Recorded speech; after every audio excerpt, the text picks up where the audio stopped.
Praise the lord, హల్లెలూయా. ఈరోజు వాక్యము కొంచెం కన్ఫ్యూజన్గా ఉంటుంది, దయచేసి గమనించండి. ఇది భయంకరమైన పెద్ద కన్ఫ్యూజన్గా ఉంటుంది ఈరోజు వాక్యం. ఎందుకంటే నేను నిన్న ఒక వాక్యం తయారు ముందుకెళ్ళాను. యోర్దాన్ నది గురించి తయారు చేద్దాని వాక్యం ముందుకెళ్ళినప్పుడు ఆ నది కాస్త ఎక్కడికి వెళ్ళి తెలియకుండా ఇంకో దగ్గర లాగింది. అప్పుడు అనిపించింది ఈ వాక్యం ఈరోజు చెప్పాలనుకుంటున్నాను. ఇది మనుషుల్లో ఇప్పటి వరకు మనల్ని చాలా కన్ఫ్యూజ్ చేసింది. ఒక ఉపమానం చెప్పాలనుకుంటున్నా, ఉపమానం కదా, ఒక కథ చెప్పాలనుకుంటున్నా మీకు ముందు. చిన్న కథ, అది రైట్ రాంగ్ మీరు నాకు చెప్పండి.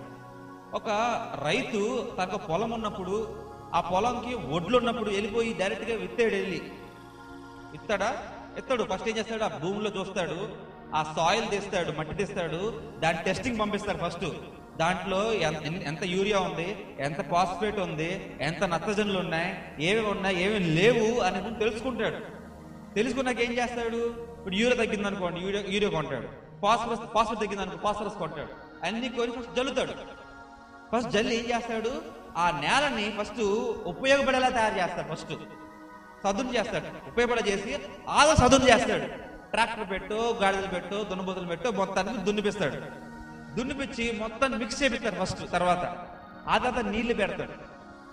ఆ తర్వాత విత్తనం చేస్తాడు. అంతేగాని జోబులో విత్తనం ఉండగానే టప్ అని ఎత్తాడు. అవునా?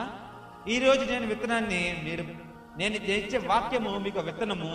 నేను రైతు, మీరు పొలము. హల్లెలూయా. ఏంటి, నేను రైతుని, మీరు పొలాలు. మీరందరూ 100 ఎకరాలు ఆసాములు, ఇప్పుడు 1000 ఎకరాలు అనుకోండి, పోనీ నష్టమేం లేదు. అవునా? ఇప్పుడు క్వశ్చన్స్ అయిపోతున్నాను. ఇది వాక్యంలోనే, ఇది కూడా. ఎందుకంటే మీ 1000 ఎకరాలలో అర్థమవుతుందండి, గమనించండి. మీ 1000 ఎకరాలలో ఎంత యూరియా ఉంది, ఎంత ఫాస్ఫేట్ ఉంది, ఎంత నత్రజనులు ఉన్నాయని తెలుసుకోవాలి ముందు. ఇది చాలా కన్ఫ్యూజన్ వాక్యము, ముందు చెప్తున్నాను. అర్థమవుతుందా? ఎంత యూరియా ఉంది, ఎంత నత్రజనులు తెలియాలి ముందు. తద్వారా మిమ్మల్ని నేను చదువు చేసి పరిశుద్ధాత్మ దేవుడి ద్వారా అందరినీ ఒక లెవెల్ పట్టుకొచ్చి అప్పుడో విత్తనం ఇవ్వాలనుకుంటున్నాను మీకు. నేను ఊరిని విత్తనం చేస్తే మీకు ఉపయోగం ఉండదు ఈరోజు. ఎందుకంటే ఒక 10,000 కోట్ల మెసేజ్లు ఒక ఎత్తు అయితే, 10,000 కోట్ల వాక్యాలు ఒక ఎత్తు అయితే, ఈ వాక్యం ఒకటే ఒక ఎత్తు. And all the God's children say amen. I'll ask in English and also in Telugu. రక్షణ అంటే ఏంటి అందరు చెప్పాలి, ఎవరు ఒక్కరు ఈరోజు. నేను రక్షణ అంటే ఏంటి, తిరిగి లేకపోతే రక్షణ. అది ఎలా వస్తుంది? బ్యాప్టిజం ద్వారా రక్షణ వస్తుంది, రైట్? రక్షణ వస్తుంది, బ్యాప్టిజం ద్వారా రక్షణ వస్తుంది. మారు మనసు పొంది బ్యాప్టిజం పాప ఒప్పుకొని బ్యాప్టిజం తీసుకుని రక్షణ వస్తుంది.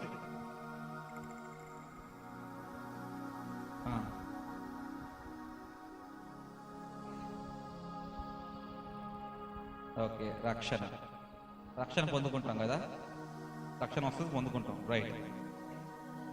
రక్షణ అంటే ఏంటి?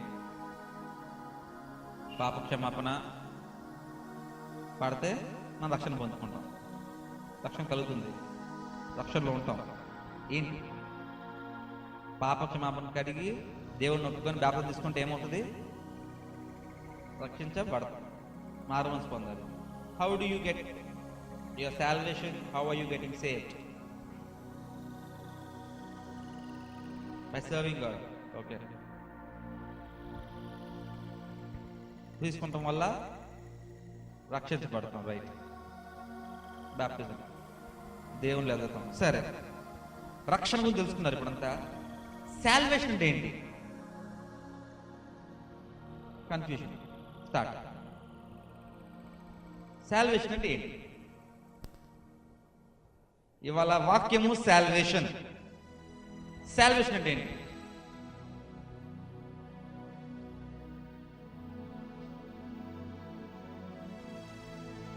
అమ్మా జేసీలు, what is salvation?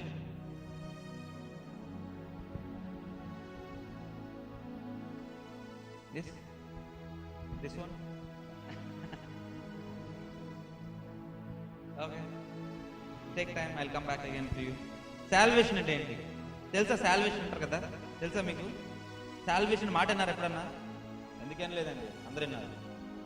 Salvation salvation అని అనుకుంటున్నారు ఇప్పటిదాకా అందరు మీరు. తెలియక చాలా గమనించారు మీరు రోజు.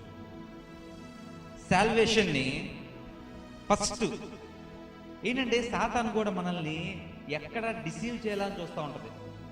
ఈరోజు నేను ప్రతి ఒక్క మాటని ఒక వాక్యం ఇచ్చి మీకు నేర్పిస్తాను. ఈరోజు నేను వాక్యం ద్వారా నేర్పిస్తాను మీకు. నేను కొత్త టర్మ్స్ నేను అర్థమవుతుందండి. సాతాను మిమ్మల్ని చిన్న చిన్న మాటలతో మోసం చేస్తూ ఉంటుంది. ఒక పాస్టర్ల ద్వారా మీకున్న వాక్యాన్ని తప్పుగా అర్థం చేసుకొని అదే రక్షణ, అదే సాల్వేషన్ అనుకుంటున్నారు తప్ప రక్షణ వేరు, సాల్వేషన్ వేరు. Being saved is different, salvation is different. మీరు కాపాడబడుకోవటమే సేవింగ్ అనుకోవటమే సాల్వేషన్ అనుకుంటున్నారు, కానీ salvation is different, saving is different. రక్షణ వేరు, సాల్వేషన్ వేరు. Understand? Salvation is different. I come back to you. What is salvation? Life. So, as per today's conclusion, all are wrong. రక్షణ అనేది క్రియ, అది మనం చెయ్యాలి కానీ పొందుకోలేం. రక్షించబడం అది క్రియ, మనం రక్షించుకోవాలి. ఓకే, ఏంటది క్రియ అనేది? ఏంటి? రక్షణ. ఈ సాల్వేషన్ అనేది నౌన్, నామవాచకం, నౌన్, అబ్స్ట్రాక్ట్ నౌన్. చూడండి, ఈ క్రియ, ఈ రక్షణ, ఈ సాల్వేషన్ దానికి చాలా తేడా ఉంది. అందరూ సాల్వేషన్ రక్షణ అనుకుంటున్నారు, రక్షణే సాల్వేషన్ అనుకుంటున్నారు. బైబిల్ అలాగే చెప్పింది, తెలియలేదు కూడా మీకు. నేను నమ్ముతారు లేదో, ఈ వాక్యం తయారు చేయడానికి ఒక చిన్నగా తయారైతే నేను రిఫర్ చేయాల్సింది ఏంటి తెలుసా? బైబిల్స్ అక్షరాల 8 బైబిల్స్ రిఫర్ చేశాను ఈ వాక్యం తీయడానికి. 8 దేని తయారు చేయలేదు? 8 అవసరం నాకు. ఏదో ఒక వాక్యం చెప్పడానికి 8 రిఫర్ చేయడం అవసరం నాకు. డిఫరెంట్ ట్రాన్స్లేషన్ చెప్తున్నాయి. గ్రీక్ ఏం చెప్తుంది, లాటిన్ ఏం చెప్తుంది, హీబ్రూలో ఏం చెప్తున్నారు, ఇంగ్లీష్ తెలుగులో ఏం చెప్తుంది. ఇవన్నీ ట్రాన్స్లేషన్స్, సారీ, ఇవన్నీ లాంగ్వేజెస్ ఆఫ్ బైబిల్స్ నేను చెప్పేది. ఈ 5 లాంగ్వేజెస్ నేను చెప్పేది 8 టైప్స్ ఆఫ్ బైబిల్స్. మళ్ళీ అంటే ఒక ఇంగ్లీష్ బైబిల్ 8 రకాలుగా ఏం చెప్తుంది, అదే ఒక్క పదాన్ని 5 ట్రాన్స్లేషన్స్ ఏం చెప్తున్నాయి అని చెప్పి 3 డిక్షనరీలు ఎత్తుకొని కూర్చొని. చాలా సింపుల్, కానీ మనమే చాలా పెద్దగా అర్థం చేసుకొని తెలుసుకోలేకపోతున్నాం ఏది రక్షణ, ఏది సాల్వేషన్ అని. సాల్వేషన్ ముందు తెలుసుకుందాం. ముందు సాల్వేషన్ లాటిన్ లో సల్వాటియో, SALVATIO, సల్వాటియో. గ్రీక్ లో సోటేరియా, SOTERIA. హీబ్రూలో Yeshua, Hebrew salvation, Yeshua. English salvation. మా తెలుగులో ఏంటి? అక్కడే ఒక్కలే కాలేదు. తెలుగులో త్రాణము, పరిత్రాణము, ముక్తి, మోక్షము, అభయము. విన్నారా? సాల్వేషన్ అంటే త్రాణము, పరిత్రాణము, ముక్తి, మోక్షము, అభయం. సరే, ఇప్పుడు మరి రక్షణ అంటే ఏం చూస్తున్నాం? సేవ్. లాటిన్ లో సర్వో, గ్రీక్ లో సోజో, హీబ్రూలో యషా, ఇంగ్లీష్ లో సేవ్, తెలుగులో కాపాడుకొనుట, రక్షణ, రక్షించుట, ఇవన్నీ వస్తున్నాయి. మనము పరిత్రాణము, త్రాణము, మోక్షము, అభయంకి, రక్షణకి మనం తేడా తెలియకుండా 2 ఒకటే అనుకుంటున్నాం. అవునా? ఎట్లా అనుకున్నాను మేము? చూస్తాను. రోమిల్ రాసిన పత్రిక 10వ అధ్యాయము 9-10. ఇది రక్షణ అంటే. అదేమనగా యేసు ప్రభు అని నీ నోటితో ఒప్పుకొని దేవుడు మృతులలో నుండి ఆయనను లేపెనని నీ హృదయమందు విశ్వసించిన ఎడల నీవు రక్షింపబడదు. హల్లెలూయా. హల్లెలూయా. అంటే మనం మనసుతో నమ్మి నోటితో ఒప్పుకుంటే మనం ఏమవుతాం? రక్షించబడతాం. అర్థమవుతుందా? That is not salvation. Then you are saved. Once when you confess with your mouth, believing that in your heart that Jesus Christ raised from the dead and he'll raise me from the dead, then you are saved. అవునా? మీరు రక్షించబడతారు. అంతే తప్ప salvation రాదు. You don't get salvation from there. మరి salvation ఎక్కడి నుంచి వస్తుంది? ఈ త్రాణము, పరిత్రాణము, ముక్తి, అభయం ఎక్కడి నుంచి వస్తుంది చూద్దాం. హెబ్రీ రాసిన పత్రిక 9వ అధ్యాయము 28వ వచనము. హెబ్రీ రాసిన పత్రిక 9వ అధ్యాయము 28వ వచనము. అలాగుననే క్రీస్తు కూడా అనేకుల పాపములను భరించుటకు ఒక్కసారి అర్పించబడి తన కొరకు కనిపెట్టుకొని వారి రక్షణ నిమిత్తము రక్షణ కొరకు పాపము లేకుండా రెండవసారి ప్రత్యక్షమగును. హల్లెలూయా. మొదటిసారి వచ్చాడు ఆయన, మన పాపాలన్నీ మోసుకెళ్ళాడు, ఒకసారి అయిపోయింది, మళ్ళీ వెళ్ళిపోయాడు. మళ్ళీ ఎప్పుడైతే రెండోసారి తిరిగి వస్తాడో, వింటున్నారు అందరూ నాకు చూడండి, ఒకసారి వెళ్ళిపోయాడు ఆయన, పాపాలు వేసుకుని వెళ్ళిపోయాడు. రెండోసారి ఎప్పుడు మళ్ళీ తిరిగి వస్తాడో, వచ్చేటప్పుడు ఆయన కొరకు వెయిట్ చేసే వారికి ఆయన రక్షణ పట్టుకొస్తాడు. ఆ రక్షణ ఏంటి? అది సాల్వేషన్. అక్కడ ఉన్న రక్షణ సరే, అది సాల్వేషన్. తెలుగు బైబిల్లో సాల్వేషన్ కి రక్షణే, సేవ్ కాపాడుకోవడానికి రక్షణే అని చెప్పేసి రెండు ఈక్వల్ మనకు వచ్చింది. అప్పుడు మీరు ఏం చేస్తారంటే, తెలుగు చదివే వాళ్ళు, నేను ఎప్పుడైతే బాప్టిజం పొందుకున్నాను నాకు అప్పుడు రక్షణ పొందుకున్నా, అదే సాల్వేషన్ అనుకొని గుడ్డిగా జీవించడం మొదలు పెడతారు. ఇంకా ఆమె రైట్, అంతే కదా.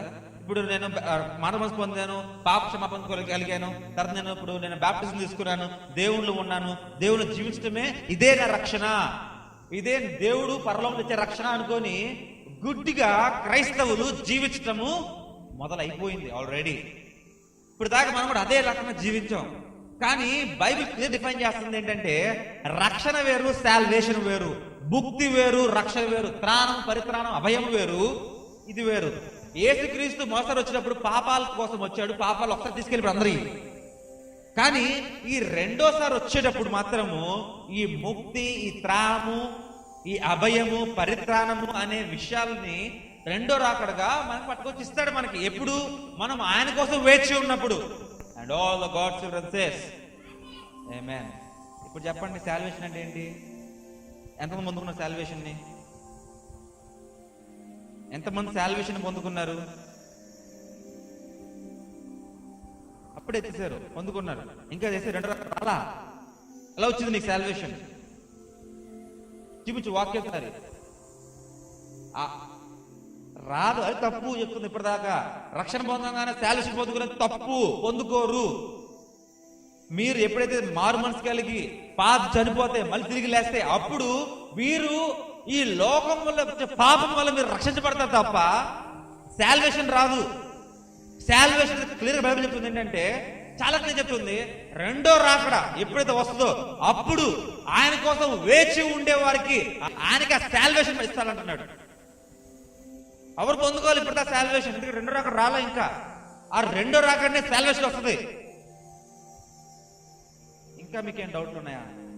ఉంటే ముందుకెళ్ళి తెలుసుకుందాం.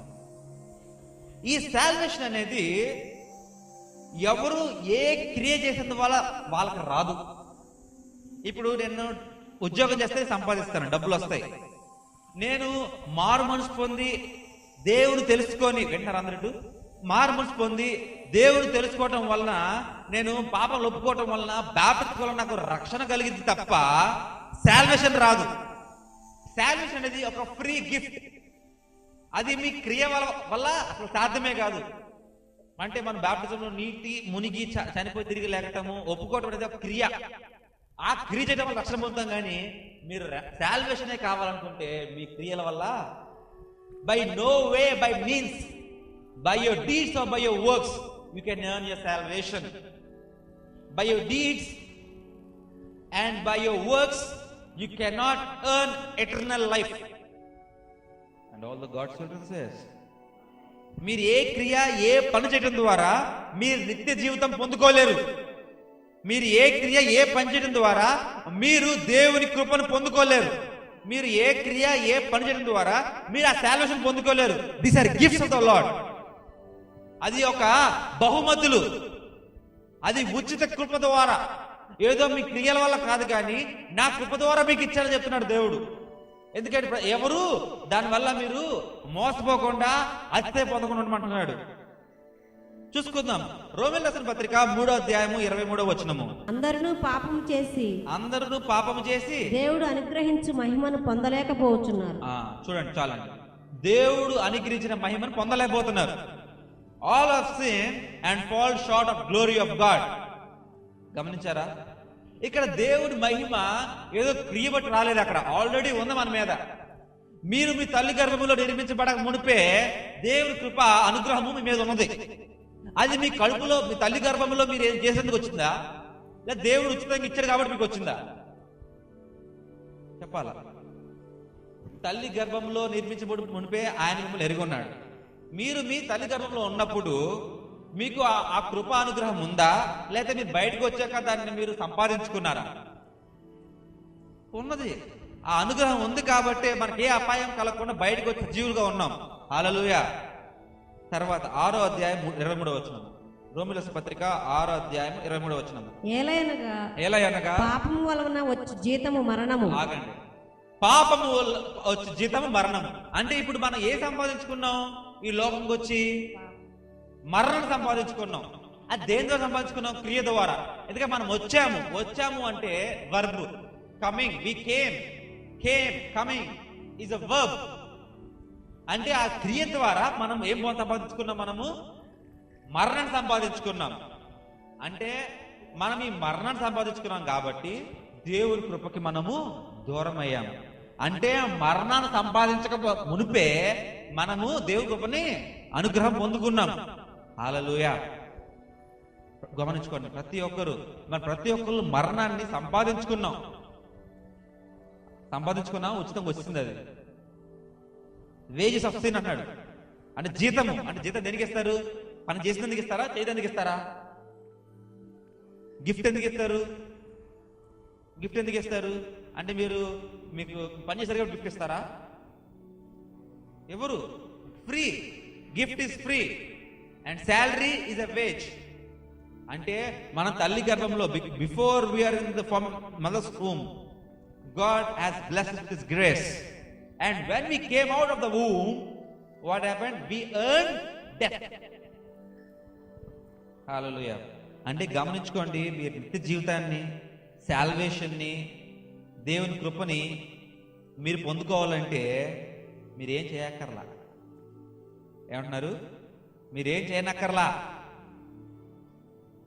చావుని మాత్రం సంపాదించుకోవాలంటే మీరేదో చేయాల్సిందే. గిఫ్ట్స్ కావాలంటే మీరేం చేయనక్కర్లా, ఆయనకి ఇష్టం ఉండడమే ఒకటే పని.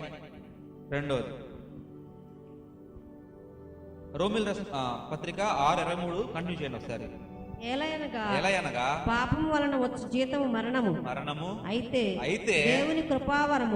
దేవుని కృపావరము మన ప్రభువైన క్రీస్తు యేసునందు నిత్య జీవము. హల్లెలూయా. ఆ నిత్య జీవము ఎవరు సంపాదించుకోవట్లా, అది కృపా వరము. అంటే it's a spiritual gift of God, it's eternal life. అర్థమైందండి? నిత్యంగా జీవించాలంటే అది దేవుడి ఉచిత కృప తప్ప ఎవరు సంపాదించుకోలేరు. ఎందుకంటే ఈ ఉచిత కృప ఎలా వచ్చిందో చూపిస్తాను మళ్ళీ మీకు. యోహాను సువార్త 3వ అధ్యాయం 16వ వచనంలో, దేవుడు లోకం ఎంతో ప్రేమించును కాగా తన అతిథి కుమారుణ్ణి ఎంచక ఆయన మన ఎంతో పంపించాడు. ఆయన ఎందు నమ్మిన ప్రతి ఒక్కరికి నిత్య జీవం అంటున్నాడు. Whosoever believeth in him have everlasting life. So ఎవరైతే నమ్మటం ద్వారా everlasting life. హల్లెలూయా. అంటే ఇప్పుడు ఏంటంటే ఎటర్నల్ లైఫ్, నిత్య జీవితము, రక్షణ, సాల్వేషన్. రక్షణ అంటే ఈ రక్షణ, సాల్వేషన్, మీరు అనుకున్న రక్షణ, సాల్వేషన్, ఇవన్నీ దేవుని చేత మనకు అనుగ్రహించబడిన ఉచిత కృప ద్వారా వచ్చినవే. అది ఎవరు సంపాదించుకోవడం ద్వారా వచ్చింది కాదు. యెషయా గ్రంథము 55వ అధ్యాయము 8వ వచనము. మనం అందరము మిస్అండర్స్టాండ్ చేసుకుంటున్నాము. చూద్దాం. నా తలంపులు మీ తలంపుల వంటివి కావు, మీ త్రోవలు నా త్రోవల వంటివి కావు. ఇదే యెహోవా వాక్కు. చూసారా? మన తలంపులు ఆయన తలంపులు వేరు. మన తలంపుల్లో my ways are not your ways and my understanding is not your understanding. That's what Bible says in according to Isaiah chapter 55 and verse 8. అంటే గమనించండి, ఆయన ఉద్దేశంలో రక్షణ వేరు, అభయం వేరు. రక్షణ వేరు, పరిత్రాణము, త్రాణం వేరు. Saving is different and salvation is different. కానీ మన ఉద్దేశంలో ఏంటి? మా ఉద్దేశాలు మీ ఉద్దేశాలు వంటి కావాలంటున్నాడు దేవుడు అక్కడ. అంటే ఇక్కడ మన ఉద్దేశంలో రక్షణ, పరిత్రాణము రెండు ఒకటే. కానీ ఆయన ఉద్దేశంలో రక్షణ వేరు, పరిత్రాణము, త్రాణము, అభయం వేరు. హల్లెలూయా. తీతు రాసిన పత్రిక 3వ అధ్యాయము 5వ వచనము. తీతు రాసిన పత్రిక 3వ అధ్యాయము 5వ వచనము.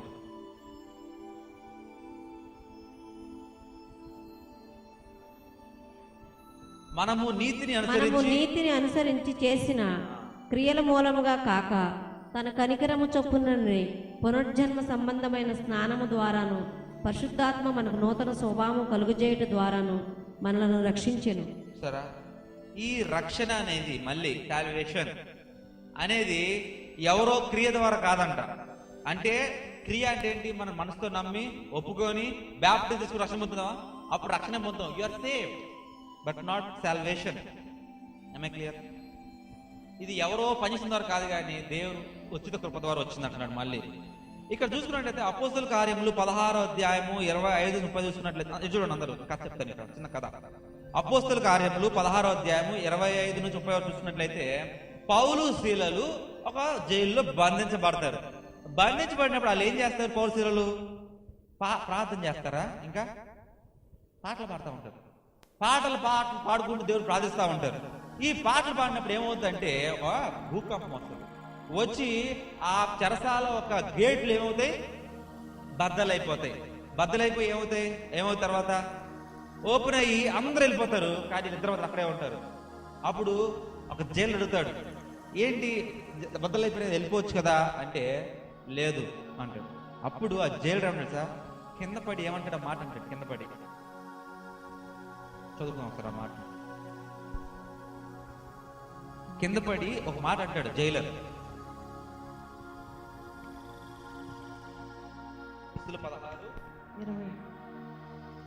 అయితే మధ్యరాత్రి వేళ పౌలును శీలయు దేవునికి ప్రార్థించుచు కీర్తనలు పాడుచూ ఉండిరి. ఖైదీలు వినుచుండిరి. అప్పుడు అకస్మాత్తుగా మహాభూకంపం కలిగెను. చెరసాల పునాదులు అదరెను.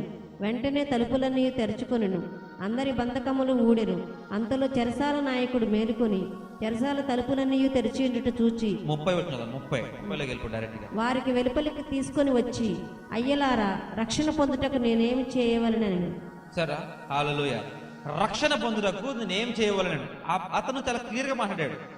రక్షణ ఏంటంటే అప్పుడు ఏం చేయాలి? అతను మారు మనసు కలిగి దేవుడిని నమ్మి, మనసుతో నమ్మి, నోటితో ఒప్పుకొని బాప్టిజం తీసుకుంటే రక్షణ కలుగుతుంది. So Bible clearly says what must I do to be saved. నిజంగా అతను what must I do to receive my salvation అడగలేదు. నిజంగా చదువుతుందా? నా పరిత్రాణంకి, నా ముక్తి, నా మోక్షానికి నేను ఏం చేస్తే నాకు వస్తుంది అడగట్లా.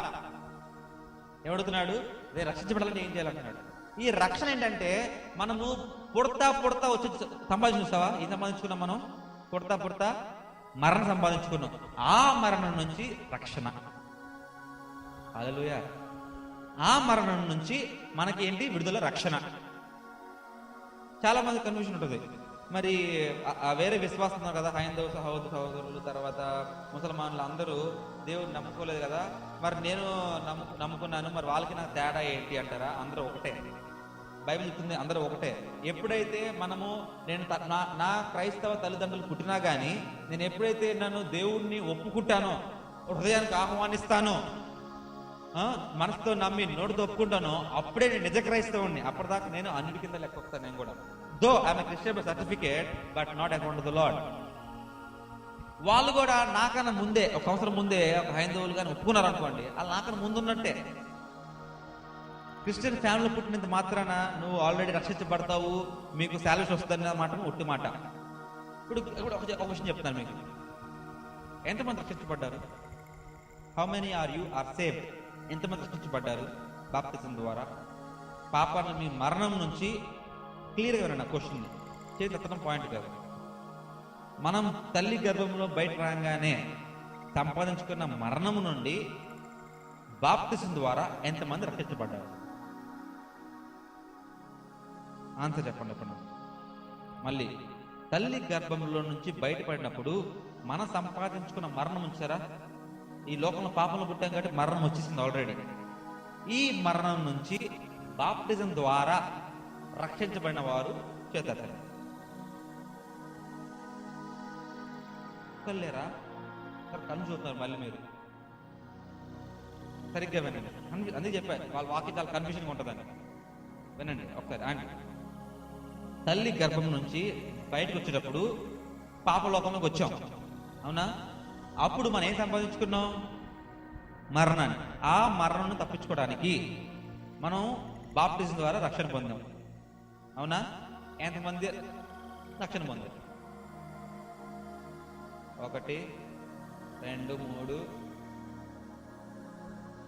అంతే 4. So you're not baptized. రక్షణ పొందారా? బాప్టిజం తీసుకున్నారా? నో.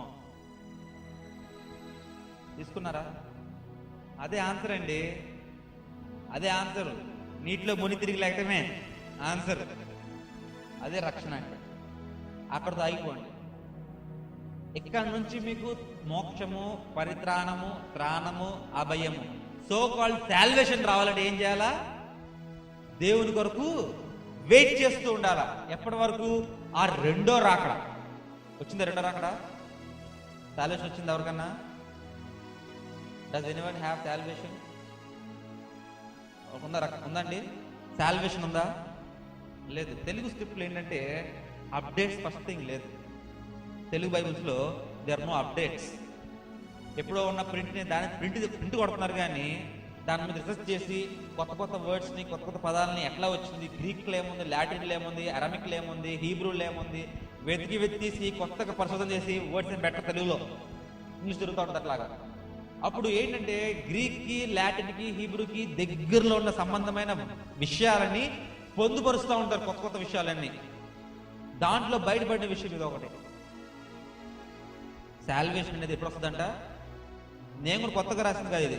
హెబ్రీయుల రాసిన పత్రిక 9వ అధ్యాయం 28వ వచనం చదువుకుందాం ఒకసారి. హెబ్రీయుల రాసిన పత్రిక 9వ అధ్యాయము 27, 28వ వచనములు. మనుషులు ఒక్కసారే మృతి పొందవలెనని నియమింపబడెను, ఆ తరువాత తీర్పు జరుగును. అలాగుననే క్రీస్తు కూడా అనేకుల పాపములను భరించుటకు ఒక్కసారే అర్పింపబడి తన కొరకు కనిపెట్టుకొని ఉండువారి రక్షణ నిమిత్తము పాపము లేకుండా రెండవసారి ప్రత్యక్షమగును. హల్లెలూయా. హల్లెలూయా. మనుషులందరూ చావడానికి ఒక్కసారి నియమించబడ్డారు. ఒక్కసారికే. ఆ ఒక్కసారి నియమించబడ్డారు కాబట్టి ఆ ఒక్కసారి వచ్చి యేసయ్య మన పాపాలన్నింటినీ ఒక్కసారికి తీసుకెళ్ళిపోయాడు మొత్తానికి.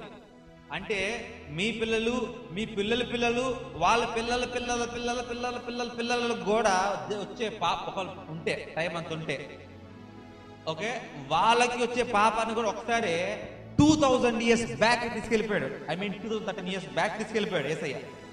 హల్లెలూయా. తీసుకెళ్ళిపోయాడు ఒకసారి, అయిపోయింది, వన్స్ ఫర్ ఆల్. ఇప్పుడు రెండో రాకడలో వస్తాడు, మళ్ళీ వస్తాడు కదా. అంతమంది నమ్మకం రెండో రాకడ. ఈ రెండో రాకడలో వస్తాడు మళ్ళీ. అప్పుడు ఆయన కొరకు వేచి ఎదురు చూస్తుండే వారికి ఆయన రక్షణ ఇస్తాడు. ఏ రక్షణ? సాల్వేషన్. త్రాణము, పరిత్రాణము, మోక్షము, అభయము, సాల్వేషన్. సాల్వాటియో. తర్వాత ఇంకేముంది? సాల్వాటియో. తర్వాత సొటేరియా, యెషువా, సాల్వేషన్. ఇవన్నీ ఇస్తా ఉంటాడు ఆయన. హల్లెలూయా. ఇప్పటిదాకా మన చాలా మంది, ఇప్పుడు కూడా చాలా మంది మీరు బయటికి వెళ్ళి అడగండి, డిడ్ యూ రిసీవ్ సాల్వేషన్ అంటే, yes I have received my salvation అంటారా? మీరు సాల్వేషన్ పొందుకున్నారా అడిగామనుకోండి, ఎవరు బయటకు వెళ్ళి క్రైస్తవులు అడగండి, ఎక్కడైనా అడగండి, వెళ్ళి పెద్ద చర్చిలో అడగండి, వెళ్ళి సాల్వేషన్ పొందుకున్నాను నేను. ఆ ఉద్దేశం సాల్వేషన్ పొందుకుంటే రెండో రాకడ వచ్చేస్తున్నాయి. రెండో రాకడ వచ్చినప్పుడు ఆయన ఇక్కడ విడిపోయినట్టు ఉంటుంది. అంతేనా? నేను తప్పు చదివాను ఒకసారి, ఇంగ్లీష్ చదువుతాను.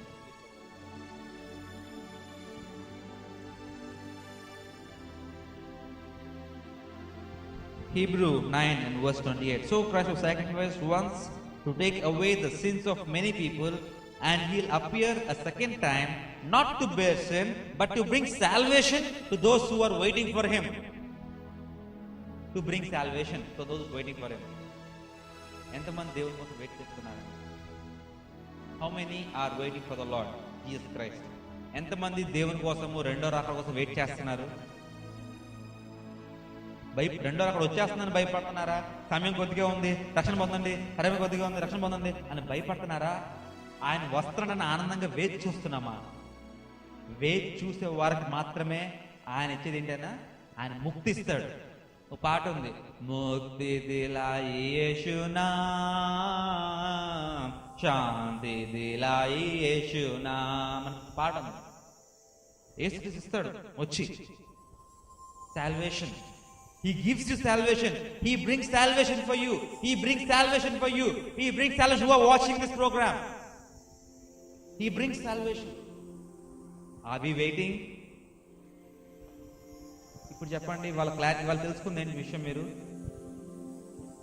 రక్షణ ఈ పరిత్రాణము రెండు వేరు, రెండు ఒకటి కాదు. మనము మన తల్లి గర్భంలో నిర్మించబడిన మునిపే మనం ఆయన ఉచిత కృపని అనుగ్రహించబడింది మనకి. కానీ మనం పాపం లోకంలో జీవిస్తున్నాము, బయటకు వచ్చాము కాబట్టి మనం ఏం సంపాదించుకున్నాం? ఏం సంపాదించుకో చెప్పు నువ్వు? మరణం సంపాదించుకొని మనము తెలిసిన వయసులో కాకుండా తెలిసిన వయసు వచ్చిన తర్వాత ఏది తప్పు ఏది రైట్ తెలుసుకున్న తర్వాత మనం ఏం పొందుకున్నాం? బాప్టిజం తీసుకున్నాం. మారు మనసు కలిగి పాపము ఒప్పుకొని మనసుతో నమ్మి నోటితో ఒప్పుకోవడం వల్ల మనం నీటి ద్వారా చనిపోయి తిరిగి లేచిన ఏం పొందుకున్నాం? మనము బాప్టిజం పొందుకున్నాం. అంటే we are saved from the death that we have got. మరణం ద్వారా మనం రక్షించబడ్డాం. అప్పుడు ఇప్పటి నుంచి మనం క్రీస్తు కొరకు ఆ నీతి క్రియలు చేయడం వల్ల కాదు, మన కార్యాల వల్ల కాదు, మన క్రియల వల్ల కాదు, కానీ మన క్రీస్తు కోసం వెయిట్ చేస్తూ ఉంటే ఎప్పుడైతే క్రీస్తు రెండో రాకడలో వచ్చినప్పుడు వస్తాడు కదా, ఎట్లా వస్తాడు? ఒక సైన్య అధిపతి అయిన మహాదేవుడు గజ సింహము వలె, మధ్యాకాశానికి గజ సింహం లాగే ఒక మెరుపు వలె వచ్చి కడబోర శబ్దంతో వచ్చినప్పుడు ఆయన కోసము వేచున్న ప్రతి ఒక్కరికి ఏమిస్తాడు? సాల్వేషన్. మళ్ళీ కొత్త సబ్జెక్ట్ వచ్చింది, బీజగిరిటం. ఏమిస్తాడు మనకి అంటే ఏంటి తెలుగులో? ముక్తి, త్రాణము, పరిత్రాణము, అభయము. అర్థమైందా? ఈ రెండు డిఫరెంట్, రెండు ఒకటి కాదు. బైబిల్లో రెండు ఒకలాగే ఉంటాయి. రోమీల పత్రిక 9:10 చూసుకున్న రక్షణ కనబడుతుంది. హెబ్రీయుల పత్రిక 9 అధ్యాయం 27 చూసిన రక్షణ కనబడుతుంది. కానీ ఆ రక్షణ వేరు, ఈ రక్షణ వేరు.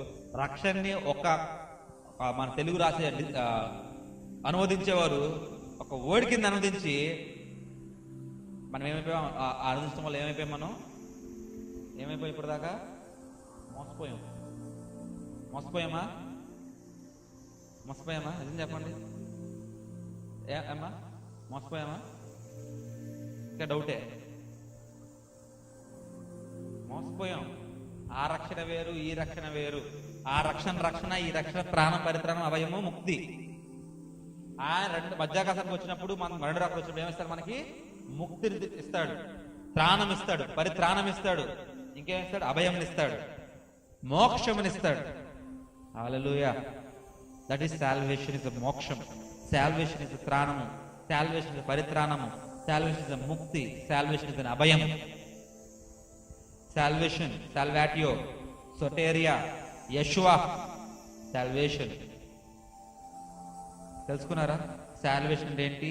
రక్షించబడటం అంటే ఏంటనేది. And all the God's children says ప్రార్థన చేసుకుందాం. స్తుతి స్తోత్రం తండ్రి, మహోన్నతుడ, పరిశుద్ధుడ, వేలాది కోట్ల వందనాలు తండ్రి. మీరు ఇచ్చిన వాక్యాన్ని బట్టి మీకు వందనాలు తండ్రి. ఇప్పటిదాకా మేము మనసుతో నమ్మి నోటితో ఒప్పుకోవడం ద్వారా మేము పొందిన బాప్టిజం ద్వారా పాలు చనిపోయి తిరిగి లేచిన ద్వారా మేము ఒక సాల్వేషన్ లోకి ఎంటర్ అయ్యాము అని అనుకుంటున్నాం తండ్రి. మమ్మల్ని క్షమించండి అయ్యా. కానీ ఇవాళ వాక్యం ద్వారా మేము తెలుసుకుంది ఏంటంటే, మేము పొందుకున్న బాప్టిజం రక్షించబడ్డాము. మా మరణము నుండి, మా నిత్య మరణము నుండి, మా పాపముల నుంచి మేము రక్షించబడ్డాము తండ్రి. కానీ ఎప్పుడైతే రక్షించబడిన తర్వాత మేము మీ తట్టు తిరిగి మీకోసము మీ రెండో రాకడ కోసం వేచి ఉండి ఎదురు చూస్తున్నప్పుడు తండ్రి, మీరు మధ్యాకాశానికి వచ్చినప్పుడు తండ్రి, దూతల సమూహంతో వచ్చినప్పుడు తండ్రి, కడబోర శబ్దంతో వచ్చినప్పుడు తండ్రి, అయ్యా అప్పుడు పరిత్రాణము, సాల్వేషన్, ఆ అభయము, మోక్షము వస్తుందని మేము దృఢంగా నమ్ముతున్నాం తండ్రి.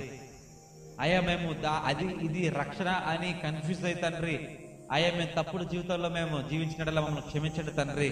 అయ్యా ఆ జీవితంలో జీవించినప్పుడు మీ మనసుకి ఏమన్నా మేము బాధ కలిగించినా కానీ తండ్రి, అయ్యా మీ మనసుకి మేము నొప్పి కలిగించినా కానీ తండ్రి, అయ్యా మీ కోపం తెప్పించినా తండ్రి, మమ్మల్ని దయచేసి మీ ప్రేమతో మీ కరుణతో మమ్మల్ని క్షమించి మమ్మల్ని ముందు తీసుకెళ్ళండి అయ్యా. అయ్యా మేము తప్పుడు జీవితంలో నడవకుండా తండ్రి, వాక్యపు వెలుగులో, నిత్య వాక్యపులో వెలుగులో, వాక్యపు వెలుగులో మేము నడిచిన సహాయం చేయండి తండ్రి. అంతే తండ్రి. అయ్యా మేము ఎవరో చెప్పే ద్వారా మేము నేర్చుకుంటాం తండ్రి, అయ్యా నేర్చుకునేదో మేము బైబిల్ ద్వారా చెప్పే వారి ద్వారా నేర్చుకునే సహాయం చేయండి తండ్రి. మీరే మాతో నడిపించి ముందు తీసుకెళ్తారని నమ్ముతూ ఈ వాక్యాన్ని ఆశ్రయించి ప్రతి ఒక్క బిడ్డల హృదయంలో 20 30 100 ఆశీర్వదించి పదిలపరిచి ఒక పెద్ద వృక్షమై తండ్రి, అనేక మంది రక్షణ కొరకు, అనేక మంది మోక్షము కొరకు బిడ్డలు పాటుపడాలని కోరుతున్నాను తండ్రి. మీరే చేస్తారని నమ్ముతూ ఈ చిన్ని ప్రార్థన ముందు అడిగివచ్చున్నాం తండ్రి. And all the God's children says, and all the God's children says, and all the God's children says, hallelujah.